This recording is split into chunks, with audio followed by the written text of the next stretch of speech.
مریم نواز صاحبہ نے جو تقریر کی ہے وہ رعونت اور وہ درستی لہجے میں بہت کم سی نظر آئی. کم نہیں نظر آئی, باقاعدہ اس کے اندر ایک ڈراپ آیا اس کے اندر. میں تو اس کو بھی ساتھ نتھی کروں گا ان سب معاملات میں. اچھا دیکھیے, میں نہیں سمجھتا محترمہ مریم نواز کے لہجے میں کی تلخی کم ہو یا زیادہ ہو, وہ اس سے ریلیونٹ نہیں ہے اس معاملے سے. اور وہاں پر جو ریلیونس ہے پریکٹیکلی وہ اس حکومت کی کچھ زیادہ رہی نہیں. اب اس حکومت کو فیس سیونگ چاہیے, اس حکومت کو, اور ڈیفینیٹلی چاہیے کہ اس حکومت کو یہاں سے نکلنے کا ایک راستہ چاہیے جو اس کو پرووائڈ ہونا چاہیے. مذاکرات کا انجام بہترین وہی ہوتا ہے جس میں سب ون ون ہو. یہ زیرو سم گیم نہیں ہے, نان زیرو سم گیم. یہ نان زیرو سم گیم ہو. یہ جو زیرو سم گیم کے چکر میں ہم پڑے رہتے ہیں نا کہ یا تو کوئی مکمل فاتح ہو اور یا پھر کوئی مکمل مفتوح ہو, اس چکر میں نہ پڑے. بالکل ابھی آپ یہاں سے دیکھیے کہ سب کے لیے ون ون سچویشن بننی ہے اور وہ بنتی ہوئی نظر آ رہی ہے. وہ ون ون سچویشن کیا ہے جس کے اوپر کام ہو رہا ہے؟ پلیز بتائیں. ون ون سچویشن یہ ہے کہ جو موجودہ نظام ہے اس کی کم یا زیادہ ایک لیجیٹیمیسی اسٹیبلش ہو جو ان مذاکرات کی صورت میں ہو رہی ہے. اوکے, یہ بالکل ٹھیک بات تو یہی ہے نا. نہیں بالکل ٹھیک بات. ٹھیک ہے, سو فار. نمبر 2, آئندہ جو الیکشن ہونا ہے وہ کب ہونا ہے, یہ ایک بہت بڑا سوالیہ نشان ہے جو آپ یوں کہیے کہ جو فورتھ ڈائمینشن میں مذاکرات ہو رہے ہیں, یہ وہاں کا سوال ہے.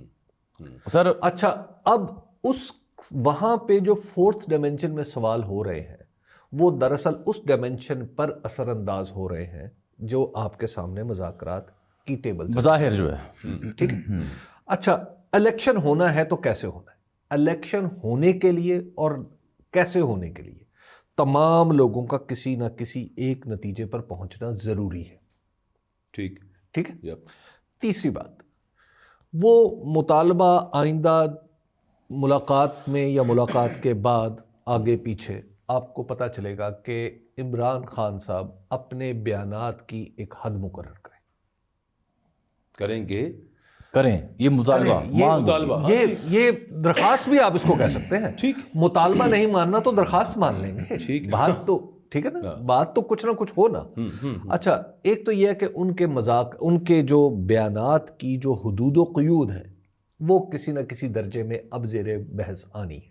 یہ بھی فورتھ ڈائمینشن میں جو مذاکرات جو آلریڈی ہو بھی رہی ہے, مطالبہ یا درخواست جاری ہے, جو فورتھ ڈائمینشن میں جو مذاکرات ہو رہے ہیں, میں وہاں کی بات کر رہا ہوں. وہاں پہ کیا کچھ ہے؟ الیکشن ہے, کب ہونا ہے, ویسے داد قبول کیجئے یہ جو آپ نے فورتھ ڈائمینشن نکالی ہے نا, حالانکہ ہم تھرڈ ڈائمینشن کی ہم 3D لوگ ہیں. Human beings can only move in 3 dimensions, اور وہ جو کوئی اور بینگز ہو سکتے ہیں وہی فورتھ ڈائمینشن میں موو کر سکتے ہیں. اچھا, تو وہاں پر کیا مذاکرات ہو رہے ہیں؟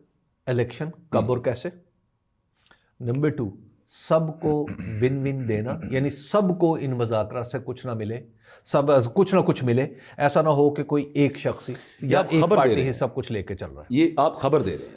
اچھا, آپ یہ گفتگو نہ کیا کریں, یہ بیچ میں آپ واضح نہ کیا کریں. اچھا ٹھیک ہے, یہ میری درخواست ہے. ٹھیک ہے. اور تیسرا جو میں نے عرض کیا کہ عمران خان صاحب کے جو بیانات کی حدود ہیں وہ کیا ہوں گی. اچھا, اب یہ ساری چیزیں ریفلیکٹ ہونی ہے, یہ جو ہم انسانوں کی, عام انسانوں کی دنیا ہے, اس میں جو مذاکرات ہو رہے ہیں اس میں آپ کو پتہ چلے گا. اب آپ اس کا ایک اثر دیکھیے, نیچرل لگے. اچھا, آپ اس کا ایک اثر دیکھیے. اثر یہ ہے, عمران خان صاحب کیا کہتے ہیں, آپ ان کا مطالبہ نمبر 1 کہہ لیں یا 2 میں سے ایک مطالبہ جو ہے وہ کیا ہے کہ اسیروں کی رہائی. جی بالکل, اور کمیشن. اسیروں کی جو رہائی ہے اس کی جو کم ترین شکل ہے وہ اعجاز چودھری صاحب کا پروڈکشن آرڈر ہے. یہ 18 ماہ بعد اس سے پہلے آرڈر جاری ہوا ہے. اس سے پہلے کتنے الیکشن ہوئے؟ سینٹ میں, سینٹ کے اندر چیئرمین کا الیکشن ہوا, ان کے ووٹ نہیں پڑے, بڑا زور لگایا گیا, ہر بار کہا گیا. لیکن آج جو میری معلومات ہیں وہ یہ ہے کہ اب جو سینٹ کے سیکرٹری صاحب تھے وہ بھی موجود نہیں تھے. وہاں پہ ایکٹنگ سیکرٹری تھے جو ظاہر ہے گریڈ میں تو ایکول ہیں لیکن بہرحال اختیار تو